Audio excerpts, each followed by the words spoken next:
Pesan ini khusus untuk kalian yang bercerai. Jika dari hasil pernikahan atau hubungan pertamamu menghasilkan buah hati, sebelum kamu melanjutkan untuk membuka hati kepada seseorang di masa depan, camkan beberapa hal ini. Kamu dan anakmu adalah satu paket. Betapa pentingnya ketika kamu memutuskan untuk membuka hati kepada seseorang, kamu perlu mengingat bahwa ini bukan soal perasaan dan hatimu, namun ini soal perasaan dan hati anakmu. Karena kenapa? Anak pun melewati proses perceraian orang tuanya. Anak pun melewati proses masa lalu yang dihadapinya dengan orang tuanya yang pertama. Namun, betapa pentingnya jangan mengutamakan keegoisan. Karena kamu mencintai seseorang, kamu melupakan perasaan anakmu. Karena anakmu pun berhak melewati proses penyembuhan atau healing dari masa lalu. Yang kedua, koneksi.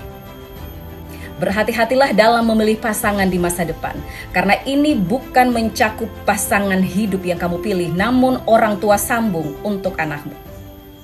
Dan ingat, kebanyakan pasangan di masa depan atau orang tua sambung, mereka hanya mau memilih kamu sebagai pasangan, namun tidak anakmu.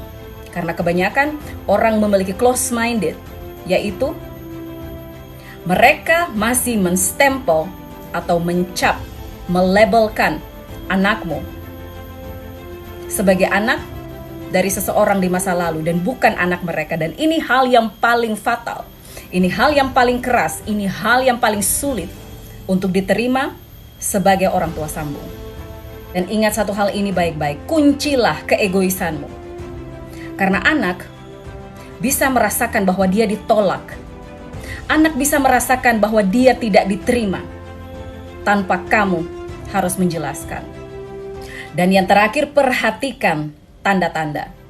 Jika tidak ada hubungan selayaknya orang tua sambung dan anakmu, hanya karena sulit bagi seseorang yang baru yang hadir dalam hidupmu dan anakmu menerima kenyataan bahwa kamu memiliki buah hati dari pasanganmu di masa lalu, hal ini bisa menyebabkan bom waktu dalam hubunganmu. Dan jangan lupa, situasi seperti ini bisa menjadikan toksik di dalam rumah tanggamu.